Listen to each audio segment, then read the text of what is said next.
it's Pixel, and today I'm going to be making Mississippi hamburgers pasta.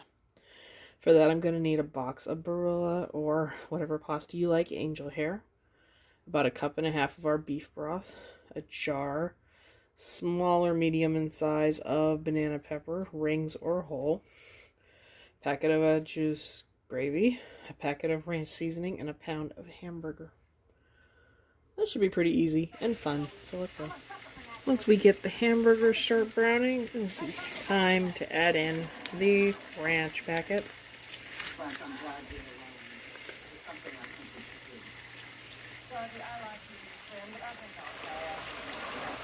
Alrighty, once that's been stirred in, we're going to add in the gravy packet also.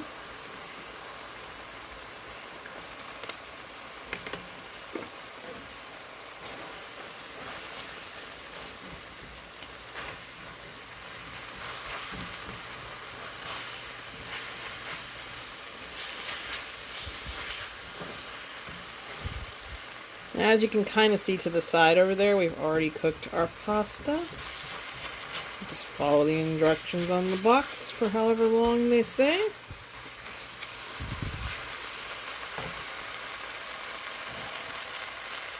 To that I'll add my 1.5 cups of beef broth.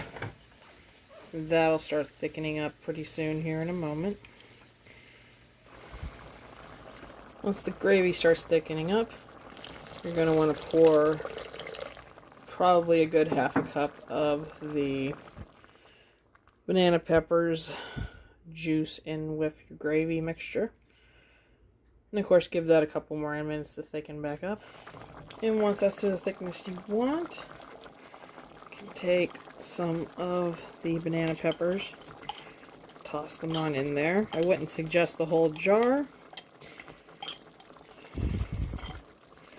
but I've never made it before, so right now I'm just following what it says. After a quick stir of that,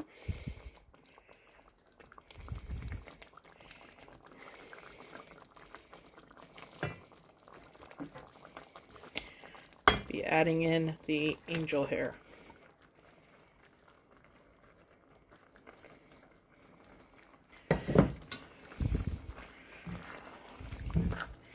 And giving that a thorough stir into our gravy mixture. Of course, you're going to want to leave this on low for a couple minutes to blend together, and then it'll be time to try it on out. Alrighty, I have topped my dish off with a little bit of freshly shredded Parmesan cheese. But now it's time to try it. Dive on in, get a spoonful of everything. Let's go. Well, I really am enjoying what I'm eating of it. I think it needs a little more spices in it because they really didn't call for any. Of course, with the combination you have, sometimes it makes you wonder if you need them. But this one needs maybe just a little bit of garlic and salt. It has a pretty good kick to it from the banana peppers. I would suggest putting in maybe more of them, or even more of the juice when you're cooking it. It does have that amazing Mississippi pot roast taste going on though. And it was really simple to make. So, you know the drill. Like what you saw, don't like what you saw. Let me know in the comments. Leave me a like. And I'm gonna go back to eating my spaghetti.